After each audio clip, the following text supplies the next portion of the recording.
Ladies and gentlemen, boys and girls, it's your boy Dangerous Duke, And your boy, Stevie Jobber. and welcome to the Dangerous Jobbers podcast. And for the next 15 minutes, we're running a segment called The Dark Match.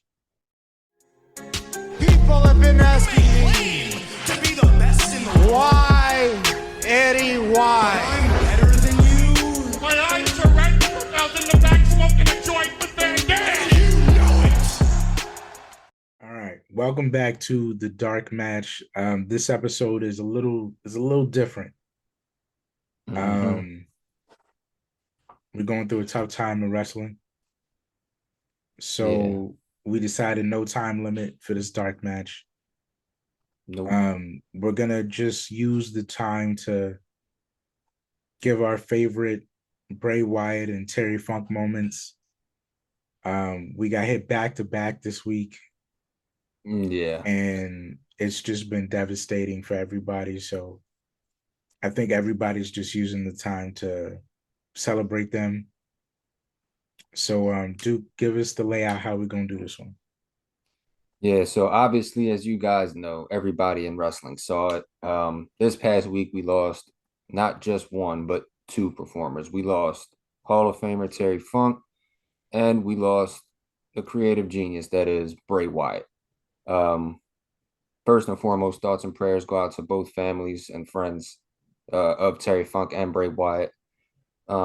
Just a rough week for wrestling, but instead of making this a sad one, we just gonna go down some of their favorite moments, their best moments, and celebrate them. Obviously, death is untimely, but they would want the show to go on, so that's what it's gonna be. We're gonna highlight a lot of our listeners' favorite moments of both these men and just talk about them real quick. And that's pretty much it. We're just going to celebrate the moments that these guys gave us as wrestling fans, pretty much. Yeah, and if you're listening on YouTube, if you're listening on Spotify, in the comments, just tell us some of your favorite moments if we didn't hear them. And share them anyway if we did, Yeah. It's just a time to show love to these two. Definitely. So I guess with that being said, we can kick it off with Terry Funk. This man had a storied career, long career, probably the pioneer, one of the main pioneers of hardcore wrestling. There wouldn't be an ECW without people like Terry Funk.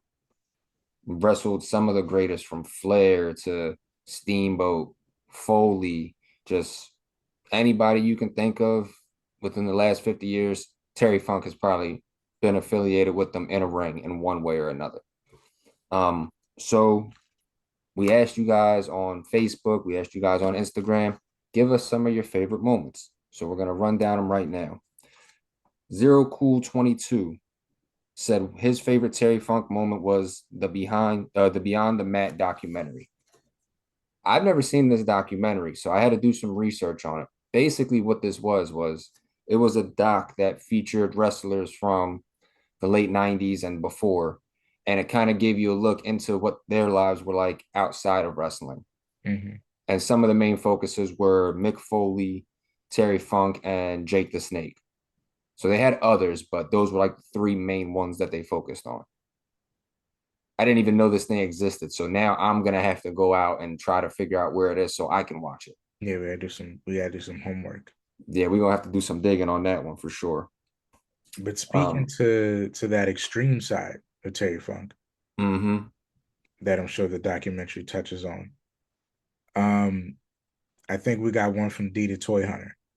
Yeah. D the Toy Hunter also said his favorite memory from Terry Funk was him becoming the first ECW World Heavyweight Champion.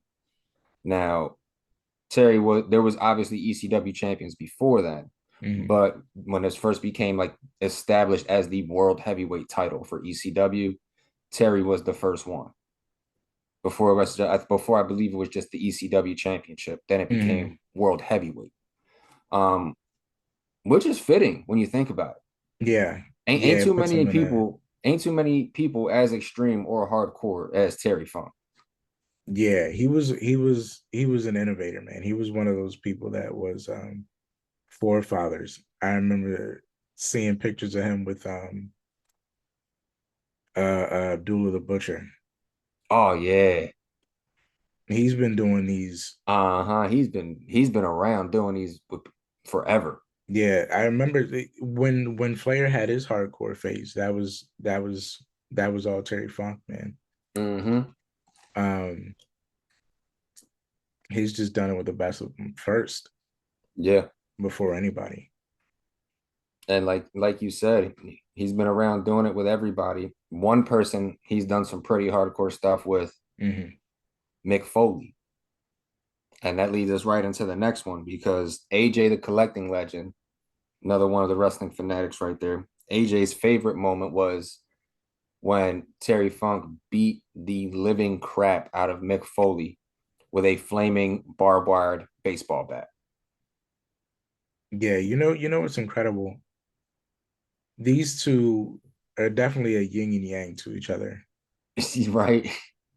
Um, which makes it fitting when Foley heard about it. It was from Funk's daughter. Mm-hmm. But these two have done it all to each other. So Literally. the flaming barbed wire bat is it's a great moment for them because it kind of solidifies that weapon Right. and in their histories, and it comes up, it becomes a reoccurring thing through the years of them together and apart. Mm-hmm. So yeah, that was definitely a crazy moment. Just all the hardcore exchanges between the two of them when they were enemies before they became friends. Mm-hmm. Yeah, they definitely did have some crazy moments. And then, like you said, it also solidified that weapon and the Mm-hmm. use of that weapon going forward. I mean, just when you think a baseball bat is bad enough, Mm-hmm. let's wrap that bad boy in barbed wire. Mm. And then just to add a little sprinkle on top, let's light that son of a bitch on fire. It can't get any more hardcore than that, man. Now you think that, Oh but well, yeah. Well, Terry, being the innovator and the crazy man that he is, yeah. Nadia, aka the little monster, Terry Funk, top moment for her, Chainsaw Charlie cutting the box with the chainsaw. You know what? I gotta agree. This was the Chainsaw Charlie was a lot of fun, Yes. and I think it's more in my head because I was actually alive to see these. A lot of these wrestlers I do a ton of homework on Mm-hmm. anyway, Yeah. but it's something different to have lived in a moment where you knew them for the first time. Mm-hmm. So Chainsaw Charlie, when I first heard the news that Terry Funk died, I think that was like the first thing I said when I said anything on social media. My first initial thought was, man, they took Chainsaw Charlie. Yeah. Yeah. It's Um, crazy. It's not the, just and of course Terry Funk is the more legendary of the two, but Mhm. man, I say that in like taking a favorite uncle.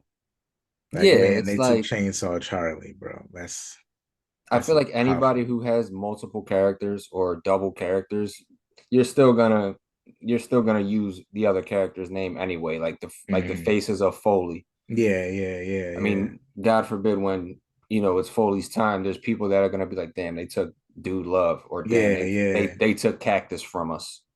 Oh, Like there's gonna be some big ones. yeah. But I agree with everything you just said.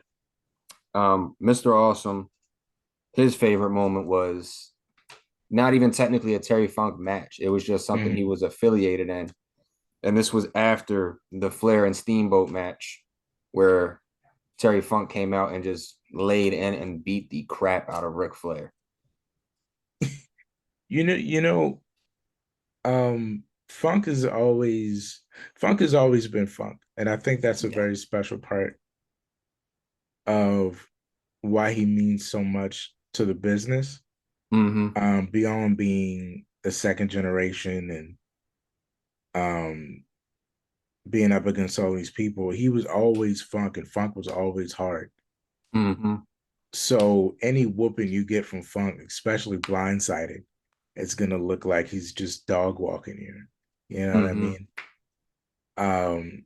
So and to take what Flair and Steamboat was into that technical masterpiece they had into a total 180 in fighting styles between Flair and Funk.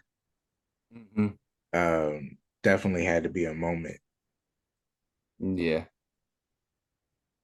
And then the last moment we have from Terry Funk, this one comes from Big Tito, and that one is when they inducted him into the Hardcore Hall of Fame in 2005 at the Alhambra Arena, which is now the 2300 Arena.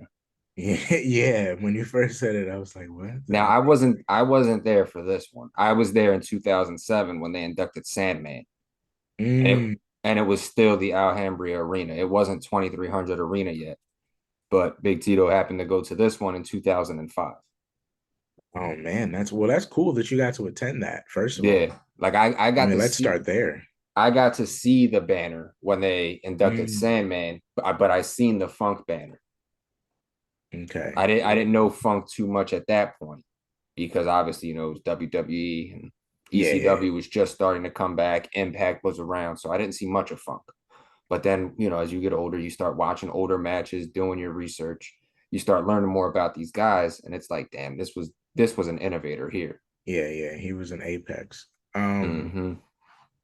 Yeah, that's pretty cool, man. I'm glad you got to see that. I'm glad it happened here. I'm glad here's where the Hardcore Hall of Fame is. Yes, there's It's there's where it no should other be. there's no other place you could put it. And I mean, yeah, you talk about, hardcore in general. Mm-hmm. Before we called Foley the hardcore legend, which by the time we called him that, I was like, this is played out. Are we really calling him Mm-hmm. that? Because originally, um, to me, the hardcore legend was Terry Funk. Yes. And we called Cactus just something else. Mm-hmm. He's like the world's most, not the world's most dangerous man, but he was something else. And we were going with like Foley is God at the time. So Yeah. hardcore legend is like, come on. Aren't we It's kind of just copying and pasting at this point? yeah. But yeah, just talking about extreme and hardcore. Terry Funk going into the Hall of Fame in Philly is definitely a moment.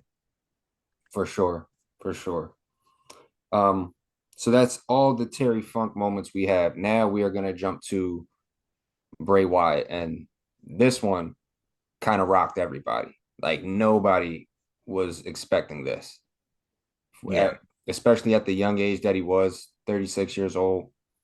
Come to find out, it was health complications leading to a heart attack. Is eerie to say the least. It's Mm-hmm. it's almost reminiscent of Eddie Guerrero. Dude, it's so much exactly like that. And it's crazy to think because this was somebody that people were billing as this generation's Undertaker. And now, unfortunately, because of the untimely passing, he's probably going to be billed as this generation's Eddie. Like you knew the talent was there, you saw the greatness, you appreciated the greatness, and he was just taken too soon. Yeah, man. So it's 36, bro. definitely a hurt piece. But And I've been talking with people too about it, about what he meant and how it was gonna feel seeing SmackDown. And oh I mean, God, they that did it was right though. Can we just spend a they. moment? Your thoughts I on SmackDown? It was perfect. It was me and Reckless Figs talked about this at length a little bit, and Mm, we talked about what we think SmackDown should be, and they hit the nail on the head. Like it was the beginning was perfect, the tribute that they did, and mm, then it wasn't like a full complete memorial show. It was a show that acknowledged him in the beginning. They mm, sprinkled stuff in throughout the show, and then they ended with him. mm, It didn't need to be the full complete thing like the way Eddie was. I don't think Bray would have wanted that kind of thing. Mm-hmm. But the show went on. It was a great show. They did what they should have done. They put storylines to the side. They put feuds on hold. We just gonna have some great matches. We just gonna put on a show. That's what we gonna do. Mm-hmm. And I you know love, what, they still had to have their segments here and there, but yeah, there weren't a lot of segments that were story. Like there was yeah, just, like match threads that had story in them, but no story outside of that. All the other moments were spent about Funk and Bray. yeah. I love that they had the Terry Funk hardcore tag match. Even though I gotta tell you guys, it wasn't very hardcore. It wasn't, but hey, it is what it is. I But they put love on a that great performance. I love that they brought back they let Braun come back from injury and Mhm. be a part of it. They brought Mhm. Rowan back, which was beautiful. I love that. Cody being there was great. And to be honest, I don't know if they even said this on the show. I don't know if they acknowledged it, but the main event itself, think about this, right? LA Knight, Finn Balor. Bray's last opponent versus the Fiend's first opponent. I didn't realize the Fiend's first opponent was Finn Finn. Balor. It was Finn Balor. Mm. That was awesome. I didn't know if they like said that or what, but it was a nice little Easter egg. Well, you know what? To me, it was just great that the last person I have a match with him was LA Knight. Mm-hmm. And LA Knight, it was LA Knight's first big feud. So it was really a vehicle to put LA Knight over as well. Mm-hmm. So the fact that they ended the night putting LA Knight over finally, Yeah. to me was like, that's probably the least you could have done for Bray is put over the guy he was trying to put over. You know what I mean? Mm-hmm. Finally. It was And I was gonna say, not only that, it was funny because, like you said, it was his final opponent. mhm, And I feel like everyone's gonna remember that, not because it was LA, not just because it was LA Knight, because the match itself, even though at the time it might not have been the greatest, or the look of the match might not have been the greatest, mhm, it was a memorable match because of the type of match that it was. Like when you think about it, it was the pitch black match. mhm, Everything was lit up. mhm. The match was good or the match was bad, you're gonna remember his The last match freaky face paint, because of how freaky and weird it was. the characters popping out at the end, like Yeah, like you're gonna remember how creepy it was. Uncle Howdy doing the jump mhm. off of the top of the thing, even though you could tell he completely missed LA Knight. Which I hear people are calling back for Uncle Howdy to come back. I would love for Uncle Howdy to come back and just reveal he's Bo Dallas. And let's just go from there. Let him be the Rey Mysterio in this. You know what I'm saying? Just Look, let I'm not let gonna Bo lie, just be Bo and be the brother of Bray Wyatt, and that be the whole. Have him be an organic character in himself. dude. The one thing I wanted that didn't happen was at the end of the show, I wanted Uncle Howdy to just come out. He didn't even have to do nothing. He could have just like walked around. They could have had like the Mhm, chair rocking in the ring, and mhm. Uncle Howdy just touched the chair and end the show like that. That would have been, I would have loved that. But I like the way they did, and I like the way Fantasy they did. book, that picture that they had where Rowan and Braun are hugging each other while they're touching the chair. Mm-hmm. Um, Hell of a moment. I wish they would have kept the chair there the whole night. Yeah. But fantasy booking it, if they'd have did that like at the end and like had the chair out and had them like by the chair as Mm-hmm. like the last two members of the Wyatt family. Um, and then maybe have Uncle Howdy come out and touch the chair with them. Yeah. And then reveal he's Bo Dallas because we're over it. And just And be then like, oh my God, Uncle Howdy was Bo. Oh, it's such a moment, the three of them together. And then he can just be Bo Dallas after this. Like we don't ever have to address the Uncle Howdy character. It died with Bray. I'm Bo Dallas now. Yeah. You know, that would have been great. But that's me fantasy booking it. My only critique was that I wish they would have kept the chair out. I just felt like Yeah. because they kept the car out for Eddie, it would have been cool for them to keep the chair out and it just be, its own thing for the night. And then before we jump into these moments, I do want to acknowledge I appreciate AEW and their little nod to Bray Wyatt. I don't know if you've seen it. Oh, you did see it? Mm-hmm. Okay, so for those who didn't see it, by the time this is out, All Out has already happened. It's actually already happened after we as we're recording. But House of Black came out and it went pitch black for him. The Fireflies came out, and correct me if I'm wrong, Buddy came with the lantern. Yeah. Yeah, man. And the commentary team did acknowledge it and said their thoughts and prayers are with the family and friends and colleagues of Bray Wyatt, a creative genius and a creative mastermind in the wrestling world. So that was awesome to see. I like that. They didn't need to do anything extravagant. Obviously, he wasn't a member of their roster. But you work with a lot of people who were affiliated with Bray. Very close friends with Brody Lee. Yeah, so you kind of gotta say something. Yeah. But let's get into these moments. The first one we have is from good old boy Arcade Pop, and one of his favorite moments, because he gave me a few, but one of them was his alliance and his run with Alexa Bliss, which ironically enough, Alexa has said on numerous occasions before and after the passing, working with Bray is the most fun she's had in her entire run with the company. This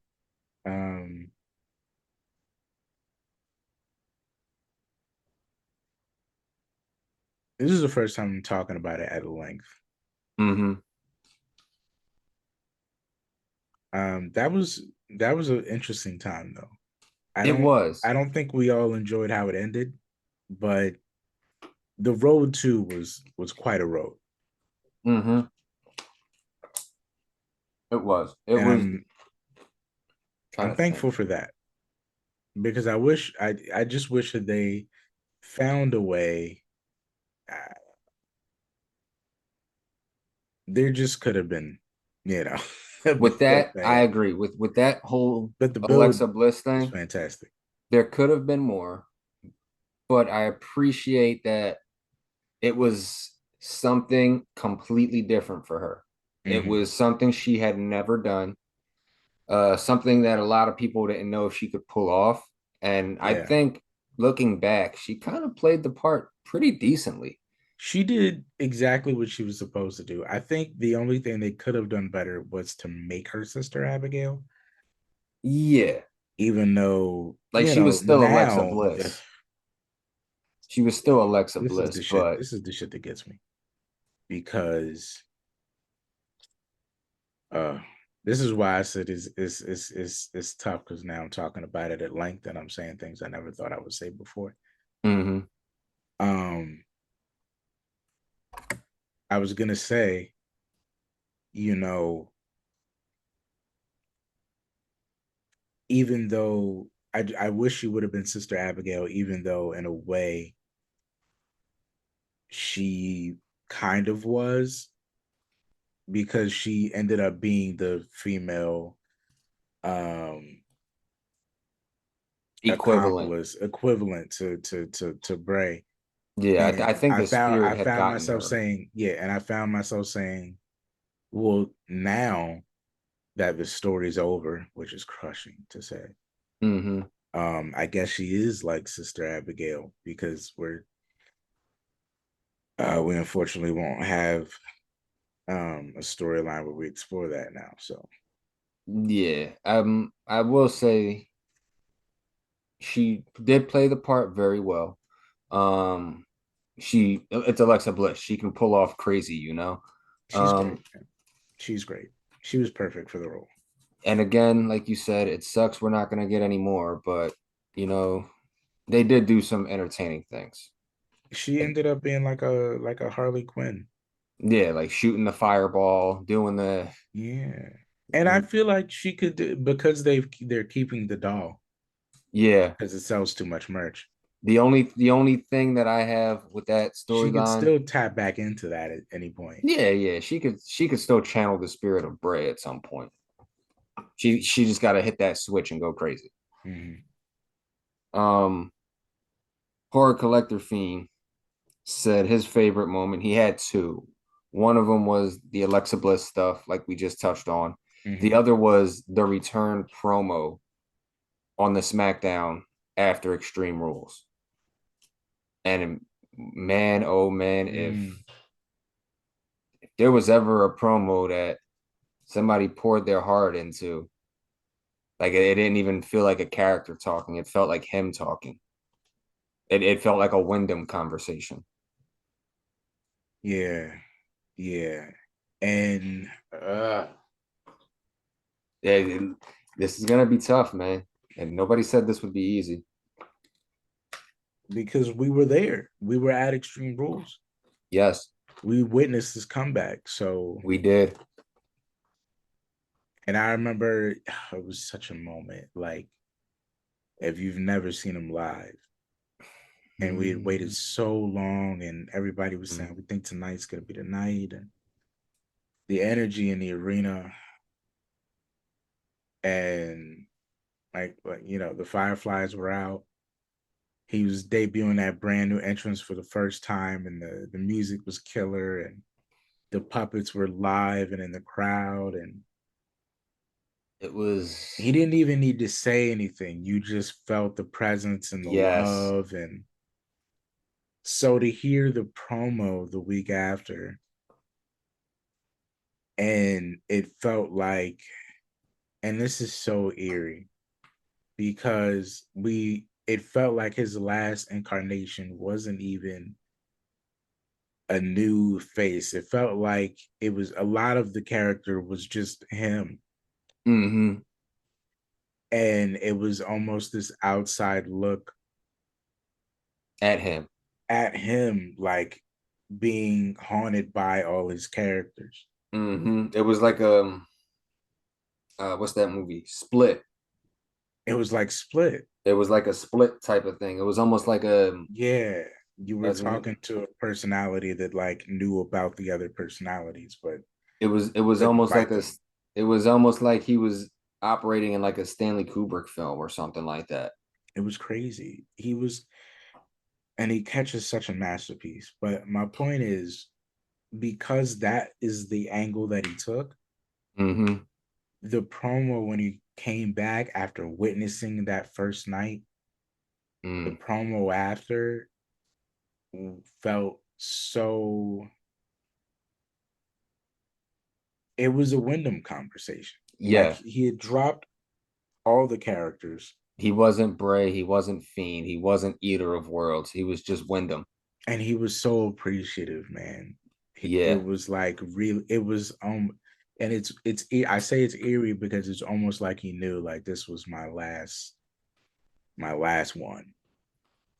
I feel So like like before we do this whole thing, I just want you to know how much you mean to me. Like he knew like it was gonna be the last one we got. it's It was like a whole, and the LA Knight thing. This is why the LA Knight thing is gonna go down as such an important match because even though it was small, it just running the same Eddie parallel, just like Eddie winning that match in that tournament at the time against Mr. Kennedy was a small thing. If you look at the match in itself, it was like one last grand display of Eddie as a character. It had all the elements, all the technique, everything that made Eddie who he was, just like the last Bray match. So it was like a last hurrah run that nobody knew was like a last hurrah.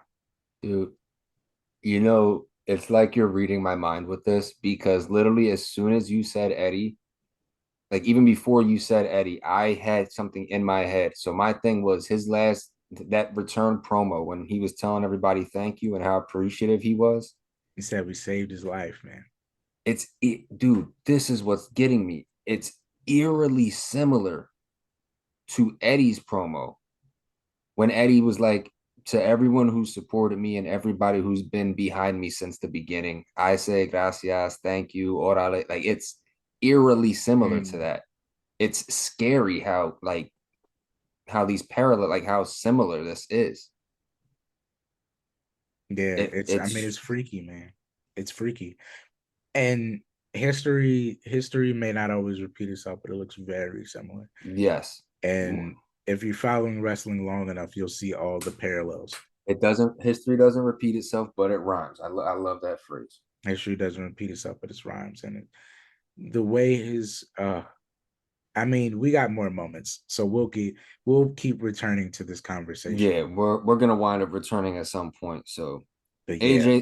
AJ, the collecting legend, had again another person who gave us quite a few. We didn't want to duplicate too many, but his favorite moment was Elimination Chamber 2017 when Bray defeats AJ Styles and becomes the WWE champion.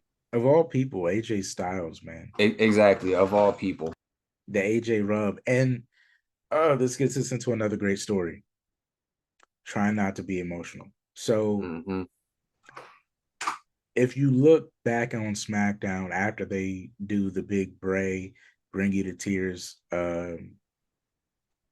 package, you can catch AJ wiping a tear when they come back from the camera. Yeah. AJ and the good brothers know him from Japan. Yep. And they became very, very close because they all lived kind of a cowboy lifestyle. Yeah. And yeah. Absolutely right. Yep. And they just there's a separate, they didn't play it on SmackDown, but the Good Brothers did their own kind of I know exactly what you're talking about. Just remembering of one of their favorite times with Bray and how they knew him and Bray Wyatt too strong. What Bray meant to them, and it makes it so much more symbolic that Bray would beat AJ for that title at Elimination Chamber at the height of AJ Styles, you know? Yeah, that was like, I think that was AJ's first title run too, if I'm not mistaken. And Bray gets a first good run going into Mania, and it just felt like finally they were going with Bray Wyatt. I remember that moment. Yeah. And of course he became world champion after that, but that first win is so special. And Elimination Chamber wins when you get a new champ are so special. Exactly. It really cemented a moment for everybody that, oh my God, finally we're going with Bray. And not only that, it makes it even more special when it's someone you want it to be, but you don't expect it to be. It's like, because of the people that were, like we were thinking, all right, it's either gonna be Dean or it's gonna be John, it's gonna be AJ, and then we're like, holy shit! As it went down, because Bray normally loses. As iconic as he is, a big gripe of mine that I'll have to learn to let go in my own grieving process is that sometimes they should have just gave him the Rock. Yeah, and they didn't. So yeah, at least enough. They didn't give it to him enough. They didn't give him it enough. So the fact that up to that point, they hadn't given him the Rock yet.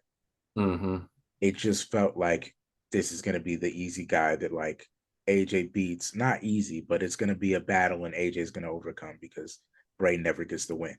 So when he finally got it, it was like, oh my God, finally they went with Bray. I remember when we were watching that, we were like, holy shit, they actually did that. Yeah. Because we weren't expecting shocking, that, man. And especially given the time frame, like, you know, his Wyatt family brethren had just won the Rumble.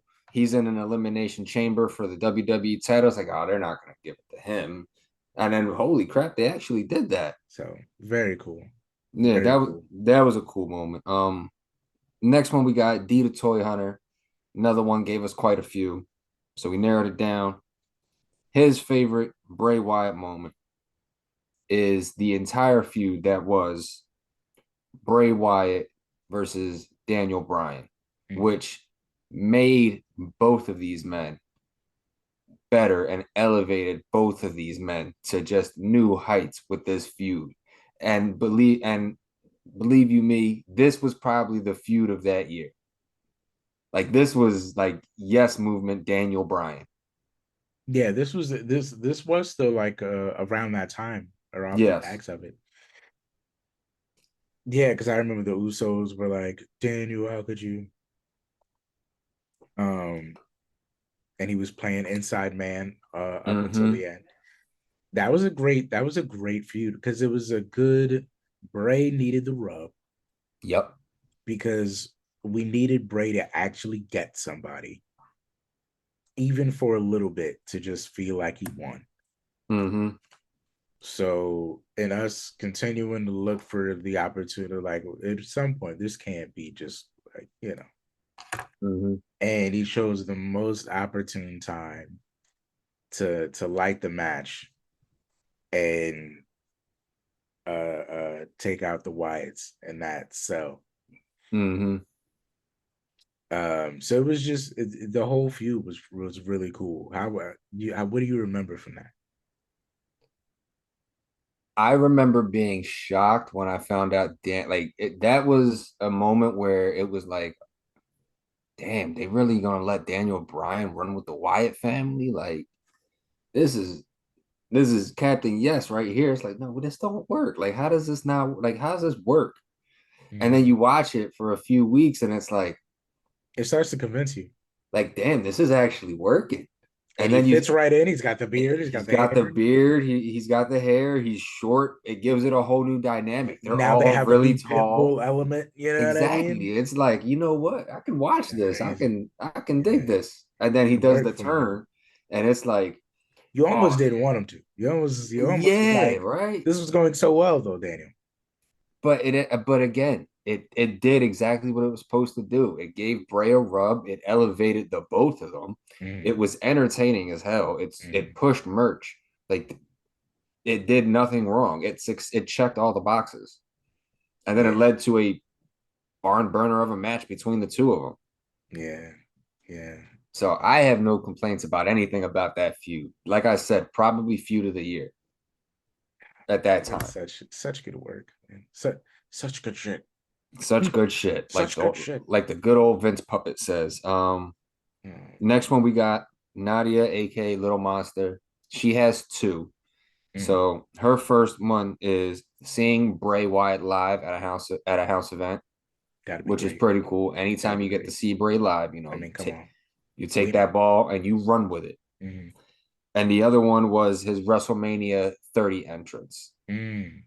Now you said quite a bit about this because this was the one where he fought Taker, correct? 30 was no 30 was John. 30 was him and John. Yeah, 30 was him and John. But I'll carry that. We'll piggyback off of this into my favorite moment, Nadia, because you start me at a great place. First of all, seeing Bray live is amazing. Yes.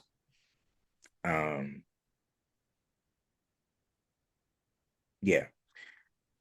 Not gonna spend too much more time on that. WrestleMania 30 was very important because this was Bray's first Mania, I believe. Yes. And he had gotten the biggest break you can get in the business, getting John Cena for WrestleMania. Yes. And this began the start of a long-running theme through Bray's career where he didn't get a win, where you probably should have gave him a win. But this was very important. Even if you look up the promo package, it'll tell you everything you needed to know. It was the first time and probably the only time they used an Eminem song for a promo for the video. And it was just sick. Bray was doing something totally different. And it was kayfabe and it was new and it was intriguing and you could suspend your disbelief. and it was such a good build. And he had like, this was the world eater. He's got the whole in his head. The children's choir and This everything. was the children's choir and the lamb masks. Damn, that was a moment, like beautiful moment too. I This forgot. I was completely forgot about that children's choir. and the story was so deep because it wasn't even a. It was like he was stealing. It was like he had sicked the children of the lamb on him. Mm-hmm. And it was like his kid. It was like ultimate good versus evil. And all Bray really needed to win was for John to just turn heel. Yeah. And I feel like they could have ran such a great story where if they had just let John cheat to win, Bray doesn't, because Bray didn't even need to win. No, he didn't. If you go back in the story, Bray's victory was just to get John to show a side of himself that wasn't what he had shown everybody else. Yes. So if John had took the opportunity to cheat and win, that would have done so much for Bray. Yeah, because he would have been like, I just showed the world what I've known all along. And John could just continue trying to be John, and people would have still booed him and cheered him like we did already. Yeah. But now we would have had a real reason to boo. He's like, you son Exactly. of a, I know you're not as clean as you say you are. I saw you. I saw Uh-huh. you. You know, Like we know his dirty little secret, and he'd be still trying to be this good guy. sneaking a low blow there when you can. Use Yeah, the it would have been so perfect, dude. It would have been so perfect. use it But use a chain, something. yes, the children choir and the whole world in his hands. Dude, I forgot Clearly, to about this that day, still such a momentous moment moment in his career. because it's still talked about. To this day, of course, and it leads me into my favorite moment because of that match and how well that story went and how different Bray was. It marked a moment for everybody, even in the loss, that this guy could be the new Undertaker. Taker just lost that same Mania. Yes. And the night Bray died, I talked my wife's head off about this moment. That's why it's my favorite moment. Mm-hmm. Because from that year and that WrestleMania specifically to WrestleMania 31 created a storyline where all the stars align. For Mm-hmm. Bray to make his first WrestleMania so impactful at the same WrestleMania where Taker loses the streak, Mm-hmm. that I guess later you can tie into Daniel Bryan and Bray. But it created such a parallel because all year now that Taker is gone, we have a new guy that the gossip is this guy is the new Taker. And then come WrestleMania time, Bray makes the ultimate power move to say, all year I've been proving to you guys I'm this guy. Mm-hmm. So what the hell? I'm just gonna call him out. And he proceeds to, after the Kane Inferno match, which is insane in itself, Mm-hmm. he starts to every week dig deeper and deeper and deeper into this whole attacking the Undertaker, talking about the urn, claiming he's the new face of fear. This became World Eater into face of fear Bray Wyatt, Mm-hmm. where he started taking his powers. They beat the hell out of his brother. He still won't say anything. Now he has it was like every week Taker doesn't answer, he becomes more and more of the Undertaker. Mm-hmm. And after a while, even we started to be convinced, like, maybe it's over. Like, is there Mm-hmm. even an Undertaker without the streak? Is he just gonna Mm-hmm. become the new Undertaker at WrestleMania? What's happening? Because he didn't answer until like the last week. Yeah. So just think for a second about how amazing of a storyteller Bray Wyatt is, to take all that energy built up all year to then build a WrestleMania story with The Undertaker by himself. Yeah. For weeks at a time. To the point where by the time we get to the chair in the middle of the ring promo, we're all just like, I just want to see him. Uh-huh. Like at this point, we've decided Bray is the new Undertaker. Mm-hmm. And now we're just like, is he really just scared to come back? Like, are they really going to let him just get shit on all week until WrestleMania? Is that really what this is? Mm-hmm.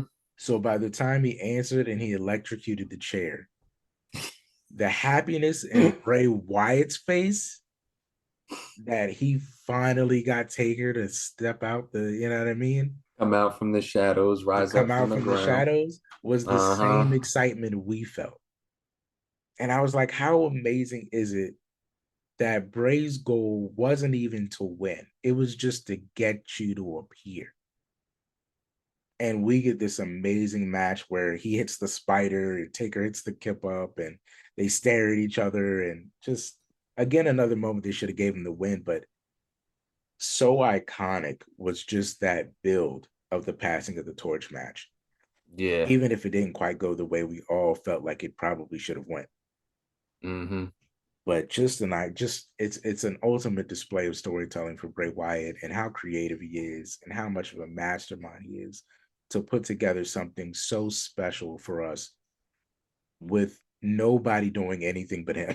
Like he totally building it on his own heels. Yeah. It was definitely probably one of the best moments. So the next one we have is from Mr. Awesome. He gave us two moments. We can use them both. We're gonna use them both because I like one of these moments very much. The first one is the Wyatts versus the Shield, the match itself. I believe this was either, I want to say this was either Survivor Series or TLC. I don't remember which one it was exactly, but it was one of the two. And the second one is the tag team and feud with Matt Hardy, Broken Matt Hardy, the leaders of worlds, if you will. The leaders of worlds. I love the match between the Wyatts and the Shield. It was literally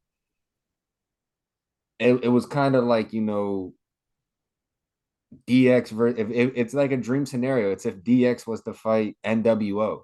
Yeah. And which we kind of got for a tiny moment, but like Prime, you literally have two Prime groups right here.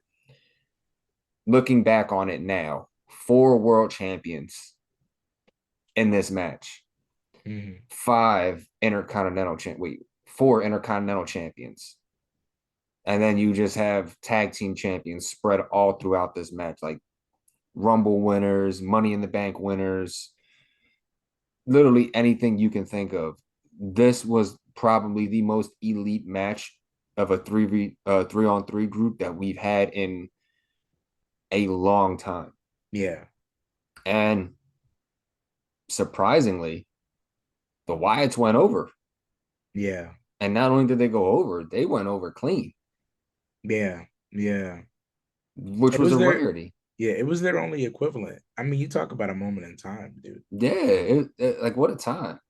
What a time to be able to put the future of wrestling. Literally, that was the future of wrestling in a 6-man tag match. Just tearing the house down, man. Tearing the house down. Like looking back on it, you have. And you knew. Because up to that point, the Shield had been undefeated for like 2 years. Yeah, they were running roughshod on everybody. They beat every super team. They had to make up teams every month to keep up with these guys. Literally, like we had We had Kane, Daniel Bryan, and Ryback. We had the Usos and Ryback. We had like CM Punk and no, not CM. It was like Daniel Bryan and Goldust and Stardust. Like there was just these random teams being thrown together left and right just to fight these guys. And then here comes your Darkness family and they win clean. Yeah. And But they come on. I mean, the Wyatt family was. It's crazy. Both groups were like running on, they were both on 10. They were like, yeah, they were on opposite. They were both at the peak of their Yeah. factions. So Yeah. that's just a dope moment. And then the Matt Hardy stuff, man, that speaks in and of itself. Like that was just creative comedy at its finest right there, for good and Yeah, bad. It was like if there was like a dark version of the Rock and Sock. literally that's what that was. It was like just so bizarre. Rock and Sock goes goth. It was so bizarre, but it was a hoot, man. It was bizarre, but it was entertaining, man. Yeah, that's just entertainment at its finest, man. They took it got mad at Victory at Mania. yeah. Remember with the Andre the Giant Memorial when Bray came back and helped them? Oh yeah. Yeah. How about that? He won And then we got the little close glimmer of Bray and brother Nero. Yeah. People were talking about that one too. That's something that should have happened at some point. Yeah. I would have been happy with a Bray versus brother Nero moment. Yeah, that would have been cool. They'd have put something special together. The two of them, they're crazy selves. Oh, you talk about two creative fucking people, man. Next we got one from Matthew_Johnson 19. Mm. His was not even a Bray Wyatt moment, believe it or not. His was Husky Harris in the Nexus. Now, this one kind of threw me off because nobody really thinks of Bray Wyatt and Husky Harris as like the favorite moment of Bray Wyatt. Yeah. But then thinking back on it, it's not a terrible pick because think about it. One of the most dominant groups of the modern era for a period of time was the Nexus. The Nexus. You had some great people in there. You had Wade Barrett, Daniel Bryan, Love him. Otunga, Ryback, Justin Gabriel, and then you got your other people, like your Michael Tarvers and Heath. He got kids. You gotta love Heath. But Husky Harris was a part of that group. I liked Husky Harris. And when you think back, who was the pro for Husky Harris? Oh man, who was the pro for Husky Harris? Cody Rhodes. I know this. It was Cody. It was Cody Rhodes. It was. That's why Cody was in the front on SmackDown. You know what's crazy? Oh man, that's insane, dude. That's insane. That talk about a full circle. Did you watch that whole season?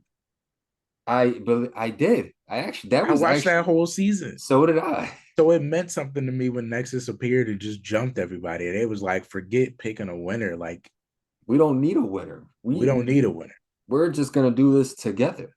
And if I have to give anything to Vince, I will give him that. The idea of flipping an entire show on its head by using it as a vehicle to debut an entire faction where everybody's character is displayed in a single show instead of like a promo package and like using it as a twist at the end. Oh, sick. And it hasn't been done as good since. Probably won't be done as good. Because think about it, they tried. It was sick. I mean, we didn't know what happened. Like for the age that I was watching it, they fully kayfabed me into believing these guys were they were pissed, and it was like, we're not going to go back home. Yeah, like for a brief moment, they really had you thinking, yo, these guys are really whooping the hell out of these people. Yeah, they just decided, F the show. We just gonna beat that. We just gonna destroy everything. Like, we gonna destroy this ring. We gonna. And the fact that Wade was like, and it felt like Wade was like, y'all not going home. Like, if I'm winning, we all winning. Like, let's take them. They can't beat us all together. And it was like, shit, they can't.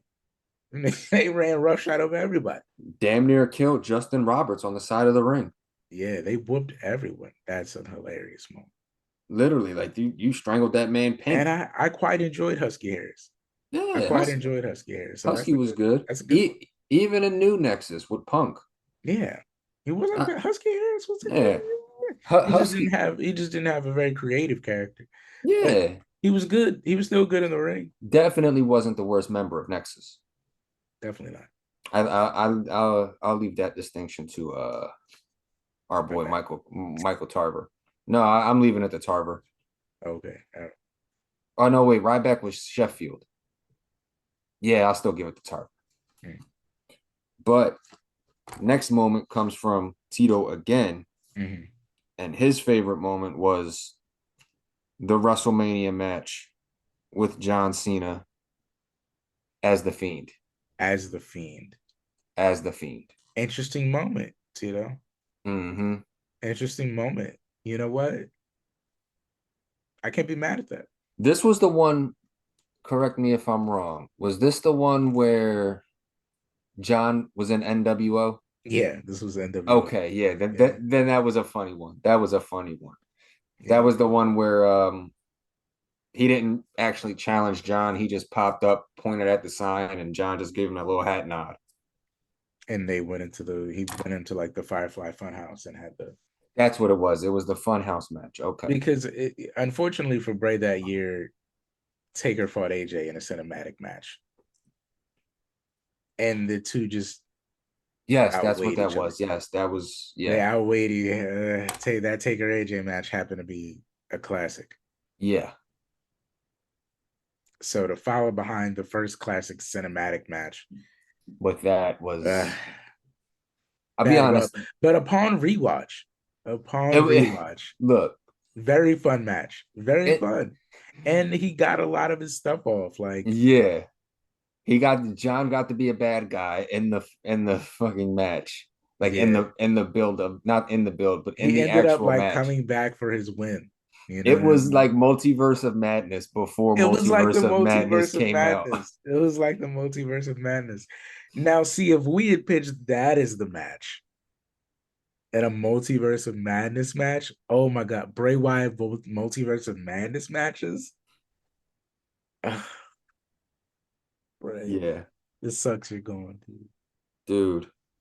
I mean, there was so much more to do, man. There was so much more. And then, we talked about this earlier a little bit. Reckless Figs, good old boy, friend of the channel, friend of the show. Honorary dangerous jobber, if you will.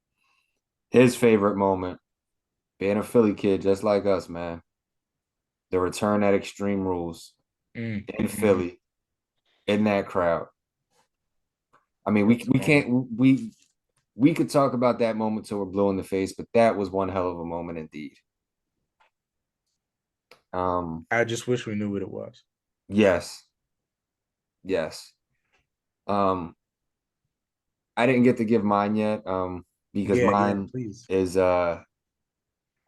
it's going with I'm going with this one for a plethora of reasons, but the main reason is it involves somebody that's like probably my favorite wrestler of all time. Like he's up there, probably one or two. It's in the same time as the Elimination Chamber where he won the world title, and it's the entire thing with Randy Orton. That was just, for me, that point in time, I loved everything that happened. That was the year I predict Randy winning the Rumble. That year. Which nobody saw coming. I didn't think he was going to fight Bray. I thought that was the year it was going to be Randy and AJ. But I am absolutely glad that was the year we got Randy and Bray, because that match, as creepy as it was at certain points, obviously, Randy had that weird thing with his entrance, the graphic that looked a little too graphic. But I did find it hilarious that, one, they got to run with the tag titles together. In the ring, that was very interesting. Of all the bugs. Yes, yeah. I did kind of like that. That was great. That was unique. That was something we hadn't seen before. And then not only that, Randy literally burned the house down. Where Sister Abigail was. That was a huge moment. That was that time where Randy was serving as a servant. instead of being the master. Mm-hmm. And then he burned down the house of where Sister Abigail was buried. And I ain't gonna lie, I was like, oh shit, you done pissed off Randy now. Yeah, man. For the classic fans, that oh man, That would I remember that happening and it being like he just broke the Undertaker's bike. yeah. Oh no. Oh, you don't do that. Nope. Uh-huh. It's like I know what happens now. I know what happens now. This is not gonna be good. This is It was nothing like good Brett. can come from this. It was like you just took your foot off that tiger's neck, man. You about to get bit in the ass. But the crazy thing too was even though it felt like a huge wrestling no-no, like breaking the Undertaker's bike for Randy to burn down the house, you also realized you were getting like sick Viper Randy. Yeah, like this was kick your door in, punk Yeah. kick your wife, Randy. This was punk kick Randy. Yeah, like this was it wasn't like anger management Randy, Yeah, yeah. but it was But it was I mean, I'm about my shit, Randy. I'm listening to the voices, Randy. Yeah, that is the perfect way to say it. It's like the voices in my head, Randy. And It's that they put literally on, voices. I mean, even though the match was freaky, right? Weird. But just the story was great. And to get to know you were getting those two types of characters again was tremendous. Yeah. Tremendous. So that's got to be my favorite moment, man. Anything he did with Randy, not even just the first one, the second run too. Anything he did with Randy, because it's like you got to see a whole new side of Randy every time or each time, and that just speaks to the type of talent creatively that Bray was. He was good at giving you other sides of him and other sides of other people. Like you got to see Bray in different lights with each new thing. You got to see Daniel in different lights. You got to see the Shield in different lights. You got to see John in different lights. You got to see LA Knight Seth? in it. Yeah, Seth, LA Knight, Bobby, Braun in the swamp match. Like he gave you different sides to all these people, and that not a lot of people would be able to do. Like I don't think anybody else could be able to take these guys and show you them in a whole new way. Mm-hmm. And it was like some of the best stuff Randy had done Mm-hmm. up until that point. So that for me is just that's just my moment. Both the things with Randy, specifically the first one, but anything with Randy that he did, I was a huge fan of, and I love still to this day. Um, Um, you got anything you want to add before we sign off, man? um, I think both these guys were um iconic in their own different ways, especially if you watch them from the beginning. Yes. If you watch Terry from the beginning, you have a special kind of feeling for him. And if you're close to our age, watching Bray from the beginning and all the genuine love we had for him, one of the first things I said when I first found out that he had passed was when I was just, venting and grieving out loud. I said, one of my biggest things that hurt so much about losing Bray was that we kept waiting for Bray. A big thing about Bray was we kept waiting for the moment where we felt like he was going to catch one and that was going to be the one. And he was going to run with it. Mm-hmm. And that was going to be like the huge Bray Wyatt run. Yeah. And I said, the irony is the fact that we kept coming back so strong. Mm-hmm.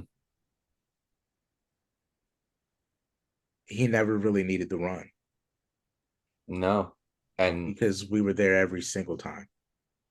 Every single time. Anything that man did, anything he touched, turned to gold. And we had to be there to see it.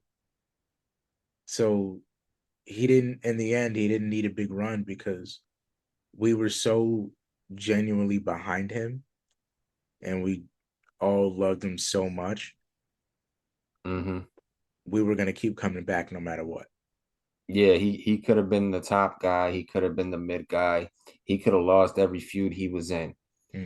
Because it was so damn entertaining, and because the dude was just so freaking charismatic, the way he could maneuver a crowd and just work. He didn't need a world title. He didn't need to be a 8-time, 9-time world champion or a 5-time intercontinental champion, what have you. When you gave him that rock, the times that you did, we were still there. We were still gonna watch it. If you didn't give him the rock, we were still gonna watch it anyway. He was that good. He was that creative and entertaining that he didn't need a title to feel relevant. You just put him in the ring, give him a microphone, and he's gonna be relevant.